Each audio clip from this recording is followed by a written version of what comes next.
Hi guys what's up, कैसे हैं आप लोग। आज हम लोग बात करने वाले हैं CA students, CS CMA ACCA students के एग्जाम एंजाइटी के बारे में। मैं एक बात बता दूं कि भाई मैं कोई एक्सपर्ट नहीं हूं, लेकिन हाँ मैंने भी एग्जाम्स दिए हैं तो मुझे पता है कि इस समय बहुत ज़्यादा एंक्शियस होते हैं, बहुत ज़्यादा परेशान होते हैं। और मैं जो कुछ टेक्निक्स यूज़ करता था अपने टाइम पे, वो टेक्निक्स मैं आपके साथ जो है वो शेयर करने वाला हूँ। आप लोग इसे किसी भी प्लेटफॉर्म पे अगर सुन रहे हैं तो प्लीज़ कमेंट बॉक्स में आप अपनी फीलिंग्स रख सकते हैं और मुझे बता सकते हैं कि आप लोगों को क्या लग रहा है इस समय एग्जाम्स को लेकर, किस तरह की परेशानी आप लोग फेस करें। एंड अगर आप तो यूट्यूब पे देखें तो लाइक कर दीजिएगा for the sake of algorithm, क्योंकि फिर ये बहुत सारे स्टूडेंट्स तक पहुंच जाएगी। पॉडकास्ट प्लेटफॉर्म पे सुन रहे हैं तो हमें 5 स्टार रेटिंग जरूर दे दीजिएगा, राइट। और साथ साथ में आप लोग हमें ज्वाइन भी कर सकते हैं, यानी कि लाइक माइंडेड स्टूडेंट्स की कम्युनिटी को ज्वाइन कर सकते हैं CACircle.org पे। चलिए अब काम की बात पे आते हैं कि अपनी एंजाइटी को कैसे कम करें। पहली बात मैं आपको बता दूं कि एंजाइटी होना बहुत ही नेचुरल है, और खासकर institute of chartered accountants of India तो उस एंजाइटी को बहुत अच्छे से बढ़ाता भी है। कैसे बढ़ाता है? अरे भाई एग्जाम का पता नहीं क्या होगा, ऊपर से 3 एग्जाम वाली बातें और आ गई।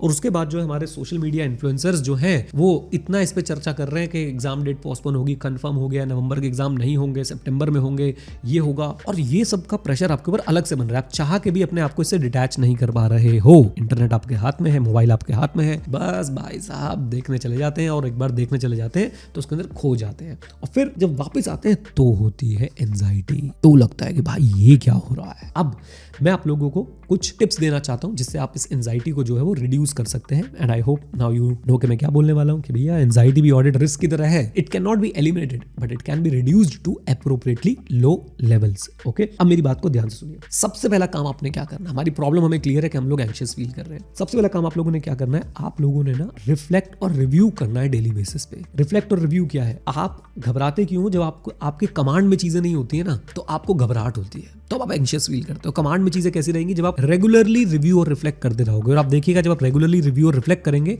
तो आप काम भी करेंगे। अब रेगुलरली रिव्यू और रिफ्लेक्ट करने से मेरा क्या मतलब है? रोज शाम को आप लोग एक समय निकाल सकते हैं जिस समय आप बैठ के देखेंगे मेरा कितना सिलेबस हो गया, कितना बचा हुआ है, जो बचा हुआ है उसे कैसे कंप्लीट करना है।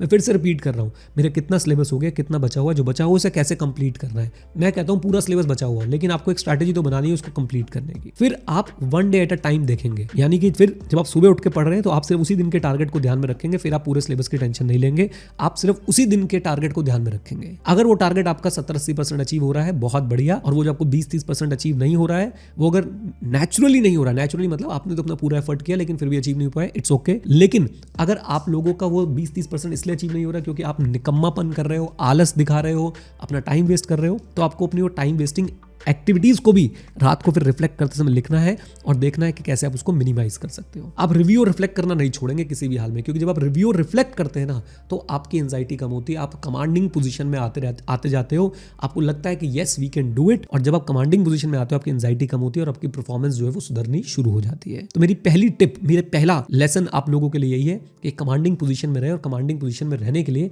आप लोगों को क्या करना पड़ेगा, आप लोगों को रिव्यू और रिफ्लेक्ट करना है रेगुलरली। अगर ये बात आप लोगों को समझ आती है तो प्लीज इसे नोट डाउन कर लीजिए और रोज शाम को बैठ के रिव्यू और रिफ्लेक्ट कर सकते हैं। अच्छा, आपको पता है कि आप लोग हमारे साथ भी बैठ के रिव्यू और रिफ्लेक्ट कर सकते हैं, यानी कि आप बाकी स्टूडेंट्स के साथ भी बैठ के अपनी अकाउंटेबिलिटी स्टैब्लिश कर सकते हैं। कहां पे? CACircle.org पे आप लोग विजिट करें। मैं रिपीट कर देता हूं, CACircle.org, CACIRCLE.org पे आप लोग विजिट करें, और वहां पे आप लोग बाकी स्टूडेंट्स के साथ बैठ के रिफ्लेक्ट कर सकते हो कि भाई मेरी परफॉर्मेंस कैसी चल रही है, मुझे क्या परेशानियां आ रही हैं, और उनसे आप लोग हेल्प भी ले सकते हो और उनको हेल्प भी आप कर सकते हो। चलिए, ये थी मेरी टिप नंबर 1। दूसरी चीज मैं आपको बोलूंगा कि आप लोगों को ना, अब देखिए ये बात मैं रिपीट कर रहा हूं और इसको प्लीज सुनिएगा। देखिए आधे लोग अभी तक, आधे क्या 90% लोग अभी तक जा चुके होंगे। अगर आप लोग यहां तक बने हुए हैं तो एक्चुअली में आप लोग जो है कुछ करना चाह रहे हो, कुछ सुनना चाह रहे हो। प्लीज अपनी हेल्थ को प्रायोरिटाइज करें। मैं फिर से ये बात रिपीट करूंगा, regular exercise, healthy diet, adequate sleep, ये क्रूशियल है एग्जाम प्रिपरेशन के टाइम पे। फिजिकल एक्टिविटी से आपका स्ट्रेस लेवल भी रिड्यूस होता है और आपकी कॉन्सेंट्रेशन भी सुधरती है। आप ज्यादा फोकस कर पाएंगे, ज्यादा कॉन्सेंट्रेट कर पाएंगे, आपके स्ट्रेस कम रहेंगे, आपकी परफॉर्मेंस अच्छी आएगी। ये थी मेरी दूसरी टिप। अब मैं जो तीसरी बात बोलने जा रहा हूं उसे ध्यान से सुनिएगा।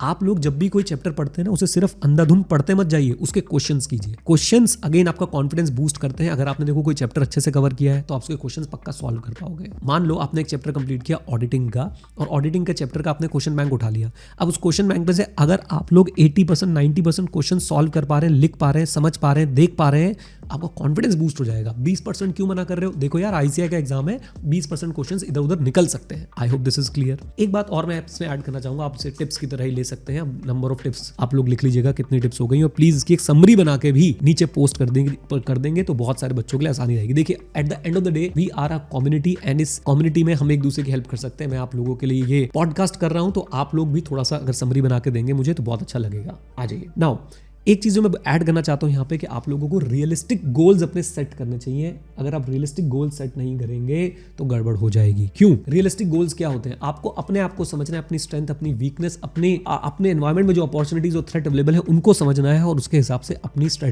स्टडी को प्लान करना है, अपने गोल सेट करने हैं। किसी रैंक होल्डर, किसी फैकल्टी के बेसिस पे मत करिए। अगर आपको कोई बहुत ही क्लोजली जानता है वो आपके साथ बैठ के आपका टाइम टेबल जरूर बनवा सकता है। अदरवाइज एक जेनरिक टाइम टेबल मैं भी आप लोगों को दे सकता हूं, बट आई नो कि भाई पढ़ने का पैटर्न जो है वो उतना यूनिक है जितने आपके फिंगरप्रिंट्स यूनिक होते हैं, यानी कि सबका बिल्कुल ही अलग हो सकता है, राइट? तो आप लोगों ने क्या करना है, आप लोगों ने अपने हिसाब से अपने रियलिस्टिक गोल्स सेट करने हैं, अपने टाइम को ध्यान में रखते हुए इंडिविजुअल आप लोगों ने जो है ये कॉल लेनी है। ओके, देन एक बात मैं आपसे बोलना चाहूंगा कि ये सारी बातें मैंने हाउ टू अवॉइड डिस्ट्रैक्शन वाले पॉडकास्ट में बोली थी, उसको बहुत जबरदस्त रिस्पांस मिला था। उस पर कुल मिला के मुझे लगता है कि अगर मैं पूरे सोशल मीडिया को चेक कर लूँ तो उस पर आई थिंक 1 लाख तक की जो इसकी रीच रही है, 1 लाख बच्चों तक वो पहुंचा है। उसके लिए बहुत बहुत धन्यवाद आप लोगों का। तो ब्रेक लीजिए, रेगुलर ब्रेक लीजिए, और रेगुलर ब्रेक्स में कंप्लीट कट ऑफ कीजिए, कंप्लीट कट ऑफ। और इस ब्रेक में आप लोग रिलैक्सेशन टेक्निक्स भी यूज कर सकते हैं, जैसे कि ब्रीदिंग एक्सरसाइज कर सकते हैं, मेडिटेशन कर सकते हैं, योगा कर सकते हैं, और अपने आप को बिल्कुल एकदम चिल, एकदम काम एंड कंपोज बना सकते हैं। और ये सब चीजें हेल्प करती हैं। आप करके देखिएगा और मुझे बताइएगा। एंड देन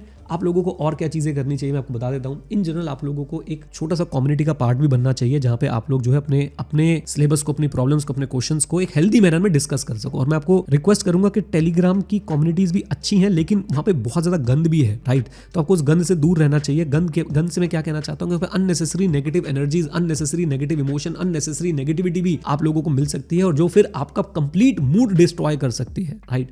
तो आप अपने कुछ फ्रेंड्स के साथ एक छोटा ग्रुप बना सकते हैं। और अगर आप लोग लाइक माइंडेड सीए स्टूडेंट्स है जहां पे आपको पॉजिटिव एनर्जी मिलती है, तो मैं फिर बोलूंगा CACircle.org पे आ सकते हैं, और वहां पे आप ये सारे डिस्कशंस कर सकते हैं। वहां पे आपको डिफरेंट चैनल्स मिलेंगे अलग अलग चीज़ों के लिए। फॉर एग्जांपल सब्जेक्ट का डाउट डिस्कशन करना है तो अलग आप लोग कर सकते हैं, अपने डेली टारगेट्स बताने अलग से आप लोग कर सकते हैं। व्हाट आई वांट टू से कि जब आप एक कम्युनिटी में काम कर रहे होते हैं तो आपको सपोर्ट मिलता रहता है, आपको गाइडेंस मिलती रहती है, आप लोगों को जो है मोटिवेशन मिलती रहती है। तो एक छोटी कम्युनिटी में भी आप लोग काम करने की कोशिश कर सकते हैं। एंड येस, डिस्ट्रैक्शंस को जितना लिमिट कर सकते हैं उतना अच्छा है, क्योंकि डिस्ट्रैक्शंस जैसे कि ये सोशल मीडिया पे एग्जाम की चर्चा, इलेक्शन की चर्चा, पॉलिटिक्स की चर्चा, ये सब बहुत ज़्यादा डिस्ट्रैक्ट करती है आप लोगों को, और उसकी वजह से फिर आप लोग जो है वो काम नहीं करते हैं, और फिर आप लोग जो है एंग्शियस फील करते हैं, है ना? तो ये मेरी एक छोटी सी कोशिश थी मैं आप लोगों को गाइड कर पाऊँ, ठीक है? और साथ साथ में बता दूं, अगर आप लोग CA इंटर और CA फाइनल की ऑडिटिंग की क्लासेस लेना चाहते हैं तो edu91.org पे आप लोग विजिट कर सकते हैं। एक्सेल लेना चाहते हैं, ऑडिट मास्टर क्लास सीखना चाहते हैं तो skill91.com पे आप लोग विजिट कर सकते हैं, राइट? और खूब अच्छे से पढ़ाई करिए। क्या दिक्कत आ रही है मेरे साथ शेयर कीजिए। मैं इसी तरीके से अपने पॉडकास्ट के थ्रू जो है आप लोगों को गाइड करने की कोशिश करता रहूँगा। उम्मीद करता हूँ कि जब आप लोग ये चीज़ें सुनते हैं आप लोगों को इंस्पिरेशन मिलती है, आपको एटलीस्ट आप थोड़े समय के लिए मोटिवेट होते हो, पढ़ने बैठते हो, फिर आप फ्लो में जब आ जाओगे तो आप लोग खूब अच्छे से पढ़ाई कर लोगे। चलिए, तो ये थी कुछ बातें जो मैं आप लोगों से करना चाहता था। This note guys, thank you very much, stay connected, stay here, जय हिंद। और हाँ मित्रों, सीखते रहें, क्योंकि सीखना शुरू तो जीतना शुरू। एक बार फिर से रिक्वेस्ट करूंगा, अगर यहाँ तक पहुंच गए हो, यूट्यूब पे हो तो लाइक करके जरूर जाना, समरी बना देना, और अगर किसी पॉडकास्ट प्लेटफॉर्म पे हो तो प्लीज़ 5 स्टार की रेटिंग दीजिएगा, ताकि हम लोगों को बहुत सारी मोटिवेशन मिल सके। इंसेंटिव्स बहुत पावरफुल होते हैं, और मेरे लिए इन पॉडकास्ट से सिर्फ एक ही इंसेंटिव है कि मैं मैक्सिमम स्टूडेंट्स तक रीच आउट कर पाऊँ, और साथ साथ में जो है वो मैं आपसे थोड़ी सी अप्रिसिएशन ले पाऊँ। Yes, right? चलिए, with this note guys, thank you very much, stay connected, stay here, जय हिंद। और हाँ मित्रों, सीखते रहें, क्योंकि सीखना शुरू तो जीतना शुरू। Bye bye and take care, God bless you all.